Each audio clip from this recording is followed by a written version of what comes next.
सारे अच्छे अच्छे कमेंट्स आते हैं, पर यार सब्सक्राइब करना भूल जाते हो। कोई नहीं, हम याद दिलाते रहेंगे। So hit that subscribe button and bell icon, because MSTCT बोले तो गणित अंक। बोर्ड की एग्जाम फेब में होने वाली है, तो बोर्ड की तैयारी अभी मैं जेई मेंस और सीईटी करता हूँ। एलिजिबिलिटी क्राइटेरिया होता है बोर्ड में, फिजिक्स केमिस्ट्री मैथ्स का स्कोर इंपॉर्टेंट है। बोर्ड्स को आखिर में कर लूंगा, हल्के में लेना बंद करो, थोड़ा लिख कर देखो, अब फिर से थोड़ा रिदम बनाओ, बोर्ड्स में अच्छा करेंगे।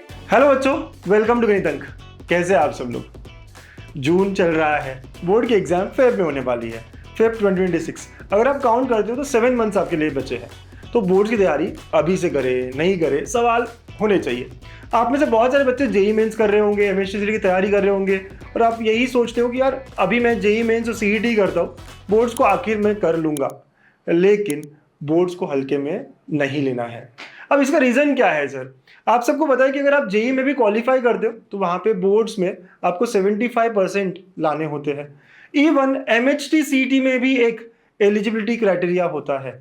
अब एक बच्चे की बात देखो, और ये टॉपिक भी मैंने इसलिए छेड़ा है क्योंकि 2 दिन से एक बच्चा मुझे कंटिन्यूसली कॉल करके पूछ रहा है।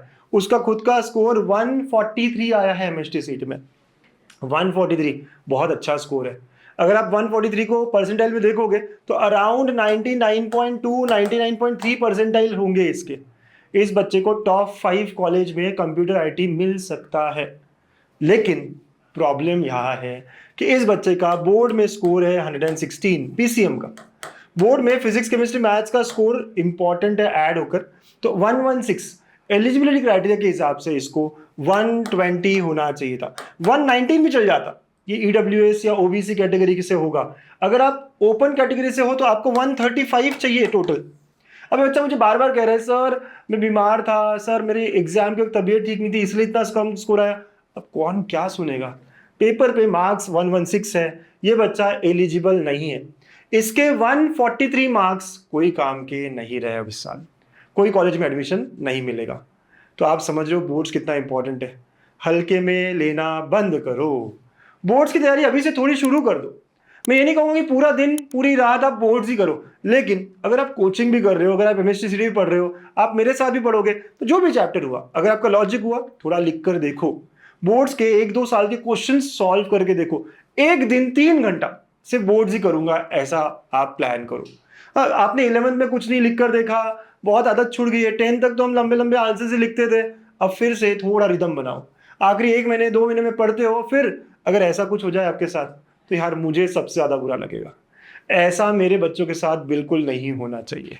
तो आपको मैं यही सजेशन करूंगा कि अभी से आप जब भी मुझसे या कहीं से ही पढ़ रहे हो, आप जब भी कोई चैप्टर खत्म कर रहे हो, फिजिक्स केमिस्ट्री मैथ्स, थोड़ा लिख कर प्रैक्टिस करके, इवन न्यूमेरिकल्स भी स्टेप बाय स्टेप लिख कर प्रैक्टिस करके देखना है।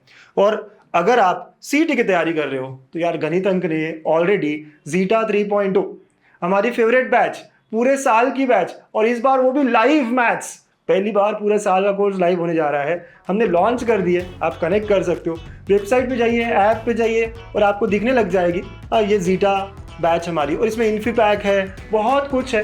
इवन इस बार हम फिजिक्स केमिस्ट्री का कॉम्बो भी लेकर आए हैं। You can go through all this options, all this batches, और आप फटाफट हमें ज्वाइन कर सकते हो।